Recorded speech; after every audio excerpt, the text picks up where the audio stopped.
De Cora Coralina, da obra Poemas dos Becos de Goiás e Histórias Mais. Algumas histórias.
Ressalva.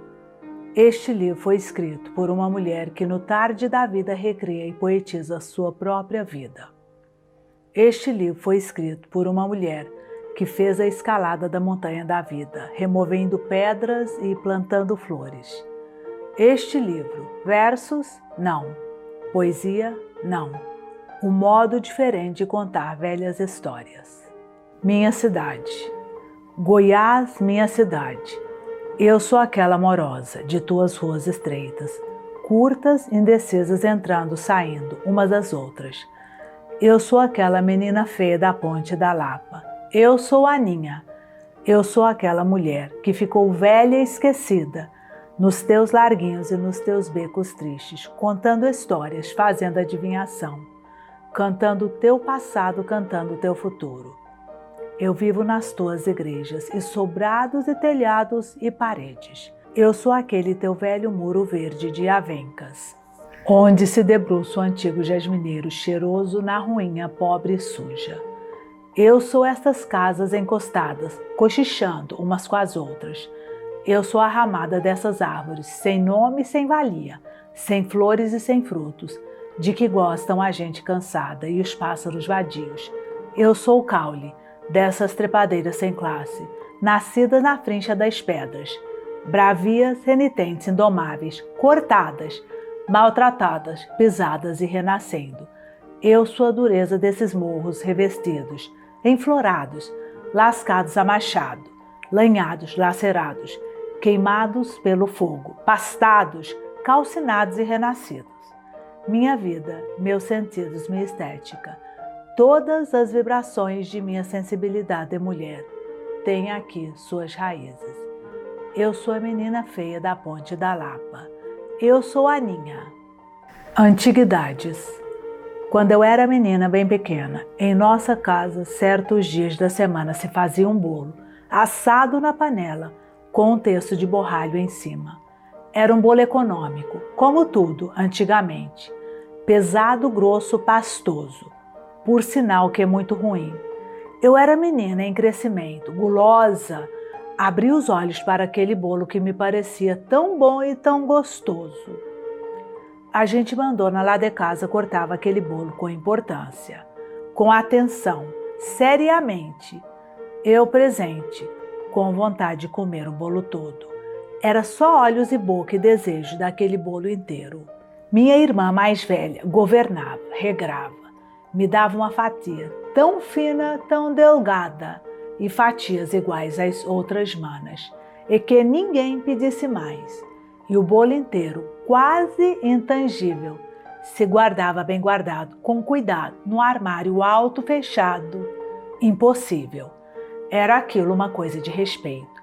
Não para ser comido assim, sem mais nem menos. Destinava-se às visitas da noite, certas ou imprevistas, detestadas da meninada. Criança no meu tempo de criança, não valia mesmo nada. A gente grande da casa usava e abusava de pretensos direitos de educação. Por dar cá aquela palha, ralhos e beliscão, palmatórias e chineladas não faltavam. Quando não, sentada no canto de castigo fazendo trancinhas, amarrando abrolhos, tomando propósito, expressão muito corrente e pedagógica. Aquela gente antiga, passadiça, era assim, severa, ralhadeira, não poupava as crianças. Mas as visitas, valha-me Deus, as visitas, como eram queridas, recebidas, estimadas, conceituadas, agradadas. Era gente super enjoada, solene, empertigada, de velhas conversas que davam sono, antiguidades. Até os nomes que não se percam. Dona Aninha com seu quinquim, Dona Milécia, sempre às voltas com receitas de bolo, assuntos de licores e pudins. Dona Benedita com sua filha Lili. Dona Benedita, alta, magrinha, Lili, baixota, gordinha, puxava de uma perna e fazia crochê.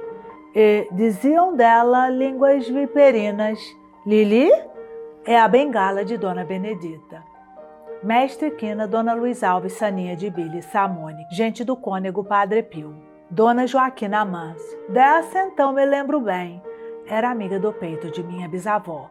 Aparecia em nossa casa quando o relógio dos frades tinha já marcado 9 horas e a corneta do quartel tocado silêncio, e só se ia quando o galo cantava. O pessoal da casa, como era de bom tom, se revezava fazendo sala. Rendidos de sono, davam-o fora.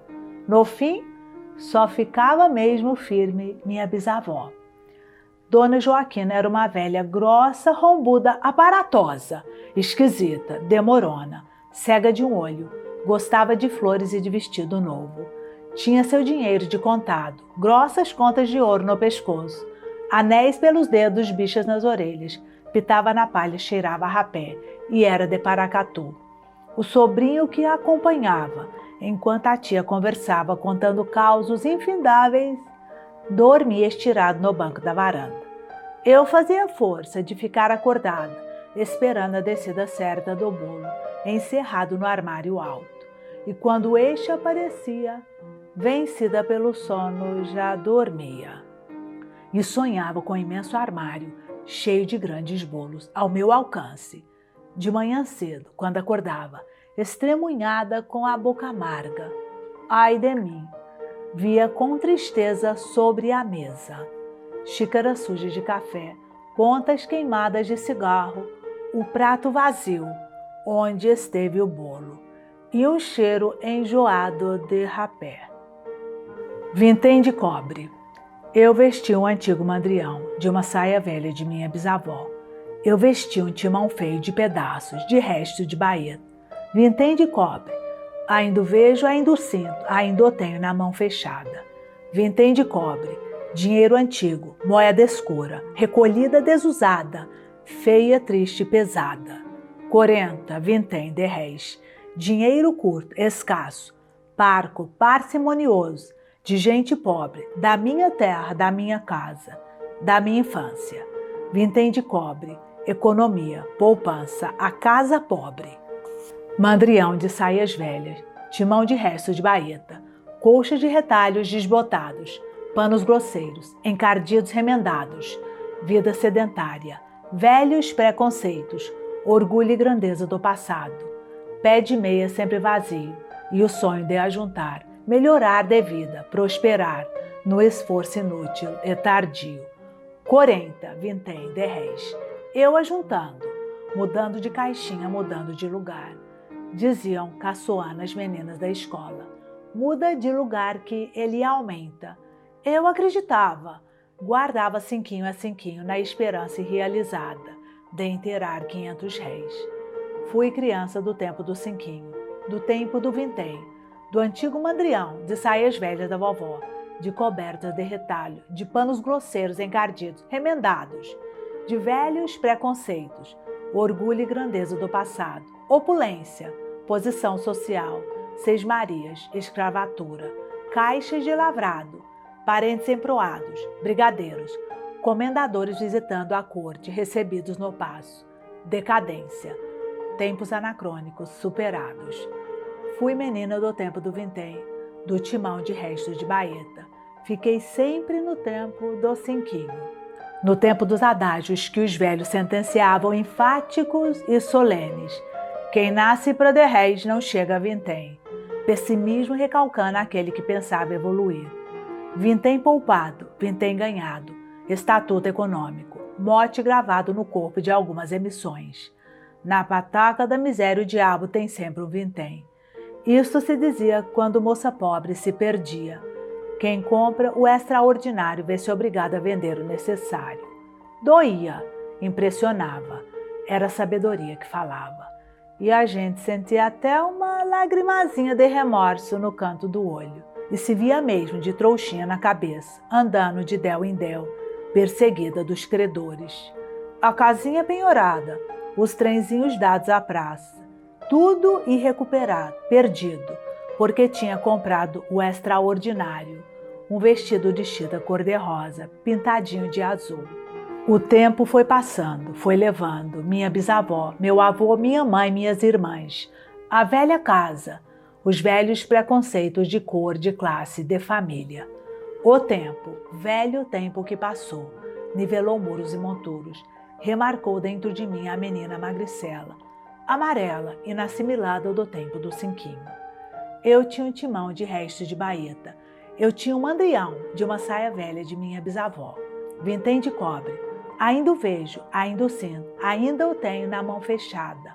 Moeda triste, escura, pesada, da minha infância da casa pobre.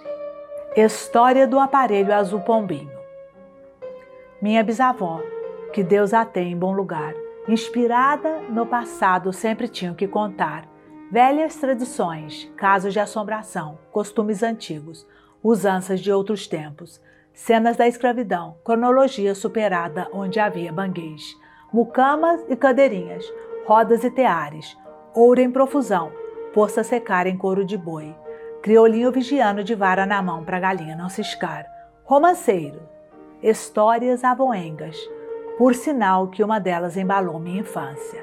Era a história de um aparelho de jantar que tinha sido encomendado de Goiás através de uma rede de correspondentes, como era de norma naquele tempo. Encomenda levada numa carta em nobre estilo amistoso comercial, bem notada, fechada com obreia preta. Carta que foi entregue de mão própria ao correspondente na corte, que tinha morada em loja de ferragem na Rua do Sabão. O considerado lusitano, metódico e pontual, a passou para Lisboa. Lisboa passou para Luanda, Luanda, no usual, passou para Macau. Macau se entendeu com mercadores chineses. E um fabricante loiceiro artesão de Cantão laborou o prodígio, no dizer de minha bisavó. Um aparelho de jantar, 92 peças, enorme, pesado, lendário, pintado, historiado, versejado de loiça azul pombinho, encomenda de um senhor cônego de Goiás, para o casamento de seu sobrinho e afilhado, com uma filha de minha bisavó. O cônego, tio e padrinho, pelo visto relatado, fazia gosto naquele matrimônio, e o aparelho era para as bodas contratadas. Um carro de boi, 15 juntas, 30 bois, bem fornido e rejuntado para viagem longa. Partiu de Goiás no século passado, do meado, pouco mais. Levava 6 escravos escolhidos e um feitor de confiança. Mantimentos para a viagem e mais, 8 de ouro, disfarçada no fundo de um berrante, para os imprevistos da delonga. E o antigo carro, por ano e meio quase, rodou, sucou, cantou e levantou poeira, rechinando por caminhos e atalhos, vilas e cidades, campos, sarobais. Atravessou rios em balsas, vadeou lameiros, tremendais, varou Goiás, fim de mundo, cortou o sertão de Minas, o Planalto de São Paulo. Foi receber o aparelho e mais sedas e chailes da Índia em Caçapava, ponta dos trilhos de D. Pedro II, ali por volta de 1860 e tantos. Durou essa viagem, ir e voltar, 16 meses e 22 dias.